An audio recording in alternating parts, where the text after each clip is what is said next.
you peeps, what you doing? It's me, Pa.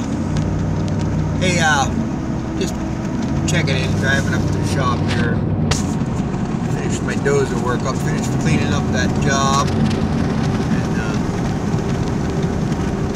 Jim Forrester, he's been on the little dozer, cleaning up a couple other jobs. So we got most of our cleanup work done. Most of our rutted up messes we made during this damn breakup season. Things are tightening up now, so. But I got a little piece up by the shop. My neighbor wants to take, he's got, I don't know, 3 or 4 loads of logs or something. We're gonna do that. We got Kimmy going into the shop for some TLC, some tender loving care. We're gonna put rock guards on her, put the new rollers on the bottom. What else are we gonna do? Oh, a few things. I don't know. I got a whole list of stuff. Fix some dents, bends, and stuff that I've created. So anyway, taking a minute, just kind of thinking out loud, not only to let you know what's going on, but to try and remind myself what I gotta do. I can write it on a list, but I'll lose a goddamn list. So I don't know. Getting old. But alright, anyway, I got a nice piece, hopefully going to start on next week. Nice piece of white oak. As many of you know who follow us crazy loggers on this YouTubio here, the Chinese, the export market to China is topsy-turvy right now. Topsy-turvy. I guess mainland China. Now, I don't know if this has got anything to do with any kind of trade wars thing. I don't know. Maybe. I haven't followed it deep enough, but I think it's just a legitimate concern.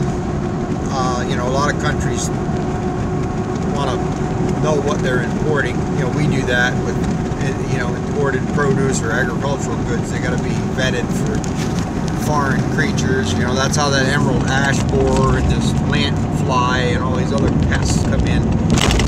But apparently China don't want any of its pests back, you know. So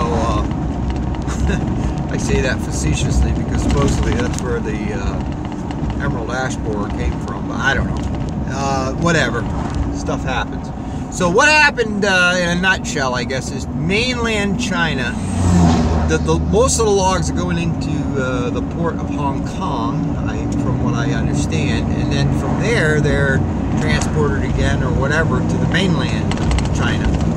And you would think that these logs were going to these huge modern mills. From what I understand, they're not.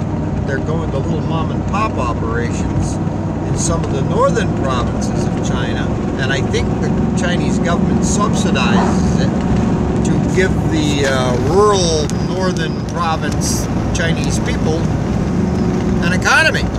So from what I understand, you know, mom and pop go down to the port with their oxen and cart and, you know, buy a couple of logs and take them up into the yonder bushes there and mill them out. That's what I'm getting. I'm sure there's some modern stuff going on too. But whatever. In a nutshell, China does not want the logs coming in. They either have to be fumigated for pests or debarked.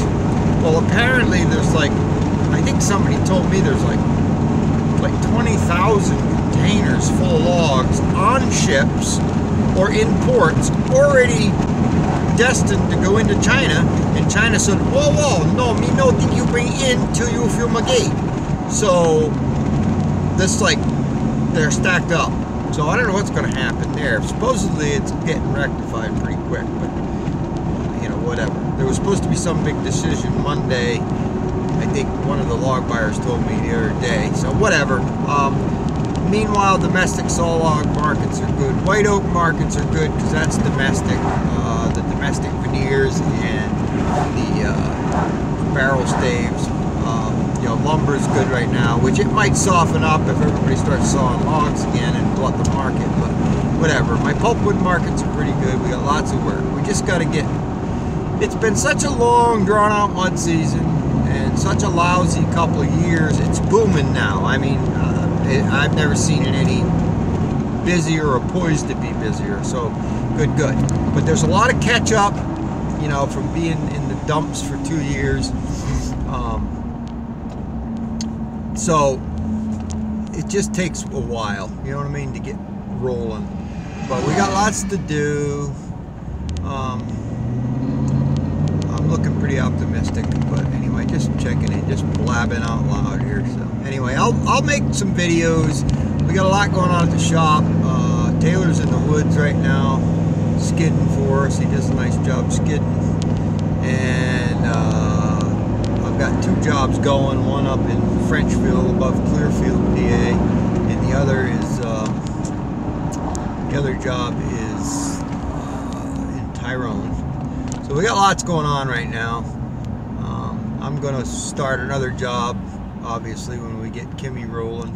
Oh, we'll start it beforehand. We'll just cut it by hand until we get Kimmy rolling. It's a nice weight out.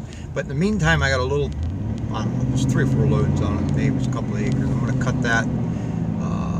I got a cutter started in there. Nate started in there this morning. And gonna get a couple of tires put on the one skidder. So I got all kinds of crap going on. I got so much going on, I can't even keep track of it. So. But anyway, I get some video of Marv giving Kimmy some love, well-deserved attention. We got to get the, guards. We got the steel to start building our guards and our rock guards for the tracks, because I'm walking the tracks off. I've ruined all the rollers because the bottom, you know, it won't. Going over stumps and stuff, you can't keep it on the rollers, so it just tears the rollers up. So anyway, I got some video of that and some vlogging videos to get them up to you. So, all right, guys. Well, ta-ta. Good chatting. Talk soon. Ta-ta.